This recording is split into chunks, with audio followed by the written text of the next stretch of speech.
नमस्कार, स्वागत है आपका तेलका इंडिया 24/7 में। मैं आपके साथ शुभम दीक्षित।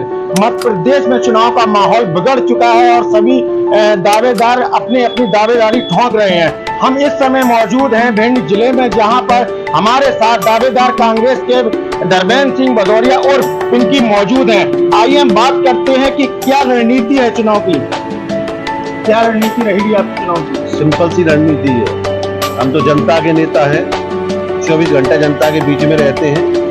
जनता के भिंड में छोटे छोटे मुद्दे हैं, उनको अभी भी हम लगातार संघर्ष से करके दूर करते हैं। चाहे बिजली की समस्या हो, सड़क की हो, पानी की हो, और उनके हर दुख सुख में शामिल रहते हैं।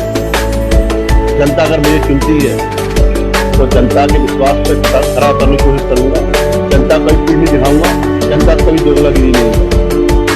पूर्व में रहे ऐसा क्या विकास कार्य हुआ है जिस विकास कार्य मुद्दों को लेकर, छोटे छोटे मुद्दों को लेकर आप मैदान में उतर रहे हैं कि आपके द्वारा वो विकास कराए जाएंगे? बहुत बेसिक मुद्दे हैं।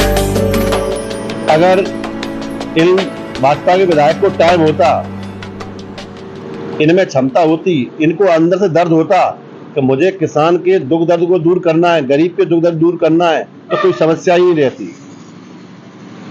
भिंड जो शहर है जल निकासी से प्रभावित है, कमीशन खोरी से प्रभावित है। 1 घंटे की बरसात में 80% कॉलोनी जलमग्न हो जाती है। आप पैदल नहीं निकल सकते किसी भी कॉलोनी से। सीवर लाइन का काम हो, टाटा का जो पाइपलाइन डालने का प्रोजेक्ट चल रहा है उसका काम हो, 40% 30% कमीशन खोरी का काम भिंड के अंदर चल रहा है। ग्रामीण की बात करें तो ग्रामीण परिवेश में गायों से किसान बहुत परेशान है। बिजली जितना मिलना चाहिए थी नहीं मिलती। हमने 3 बार बिजली घर को घेरा है, आंदोलन किए, तब लड़के बिजली की समस्याओं को निजात दिलाने का थोड़ा बहुत काम किया है गांव के लोगों को। हमारे पास क्या है विपक्ष में? इन्हीं के सब लोग बैठे हैं, अधिकारी बैठे हैं जो निरंकुश तरीके से काम कर रहे हैं। हमारे पास तो आंदोलन एक जरिया है, और हम आंदोलन समय समय पर आंदोलन करके, घेराव करके, चाहे बिजली घर की समस्या हो, चाहे जिला पंचायत की बैठकों में हमने नल जल योजना के मुद्दे उठाए हों। कई गांवों में नल जल योजना पूरी हो गई, मंत्री विधायकों के रिश्तेदार काम कर रहे हैं, उनके लोग काम कर रहे हैं। लेकिन आप चले जाएं डोचरा के अंदर, आज 150 घरों में पानी नहीं आ रहा। आप चले जाएं प्योली के अंदर, 60 घरों में पानी नहीं आ रहा। आप चले जाएं कचौंगरा के अंदर, कम से कम 5,500 की वोटिंग का गांव है, 5,500 का, वहां पे 1-2 गांवों में पूरे में पानी नहीं आ रहा। नल जल योजना में लगातार हमने मुद्दे उठाए जनता के, और लगातार सरकार घेरने का काम किया है, अधिकारियों को भी चेताया है, लेकिन अभी तक वो काम नहीं हुए। आश्वासन बराबर दे रहे हैं कि हम पूरा करवाएंगे, लेकिन हम भी ये प्रण करते हैं, हमारी सरकार बन रही है, वो अधिकारी भी सचेत हो जाए। जहाँ नल जल योजना काम चल रहे हैं या जहाँ बिजली की समस्या है, उनको सबसे पहले ये गरीबों को काम कराने, सबके काम कराने का, किसानों को काम कराने का हम काम करेंगे। शिक्षा को लेकर कुछ कहना चाहेंगे? बिल्कुल कहना चाहेंगे। जो सरकारी स्कूल है ग्रामीण परिवेश में, 50% तो टीचर जा रहे हैं, अच्छा काम हो रहा है। जब यहाँ कलेक्टर इलैया राजा टी साहब थे तो उन्होंने बहुत अच्छा काम किया। स्कूलों में शिक्षक टाइम पे जाने लगे थे।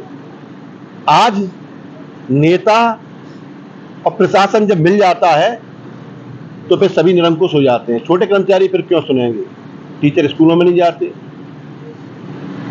जो मानक हैं वहां स्कूल पहुंच जाएंगे भी तो फॉर्मेलिटी करके वापस आ जाएंगे। आज कितने सरकारी स्कूलों से बच्चे निकल रहे हैं। आज एक गरीब किसान, गरीब आदमी सोचता है, उसकी बेचारे की मजबूरी है, उस पर पैसा नहीं तो सरकारी स्कूलों में पढ़ाता है। लेकिन सब चाहते हैं कि पलायन कर रहे हैं गाँवों से, भिंड में एडमिशन करा रहे हैं। कोई छोटे छोटे उम्री में, खूब में, कस्बों में जा रहे हैं।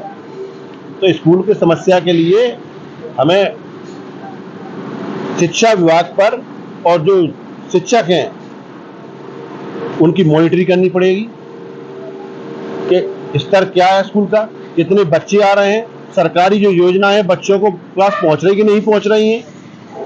2-2 महीने के खाद्यान्न नहीं बांटे जाते 3-3 महीनों के बच्चों को। हर जगह भ्रष्टाचार का आलम ये है।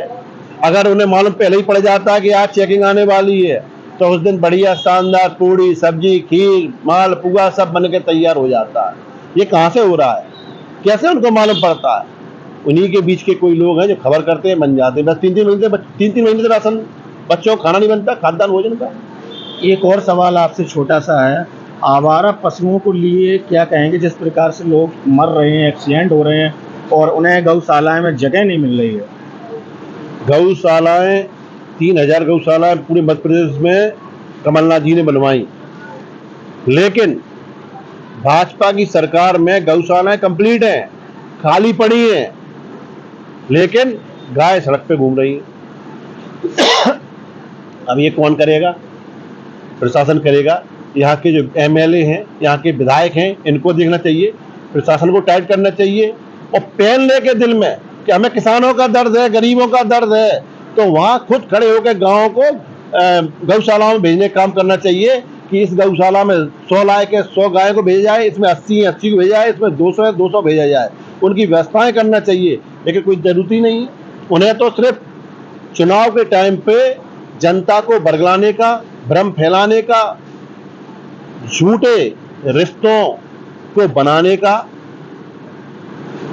भाई बहन के पवित्र रिश्ते को जो हर साल राखी के रूप में आता है, उसको 5 साल में एक बार करने का सिर्फ चुनावी फंडा बना दिया है। माताओं बहनों को बड़ा दुर्भाग्य है कि भाई के रूप में भी एक बहन को ठगाया जा रहा है। कोई समस्या नहीं। सुनने में तो ये भी आ रहा है कि एक बच्चा खत्म हो गया था, सुनने में तो ये भी आ रहा है कई महिलाएं बेहोश हो गई थी, उनके लिए कोई व्यवस्था ही नहीं थी। तो ऐसा अगर स्वीकार करना है, कौन कहता है कि 20,000 10,000 बहनों को राखी बांधो? भैया 5 को बांधो, उन गरीब बहनों को बांधो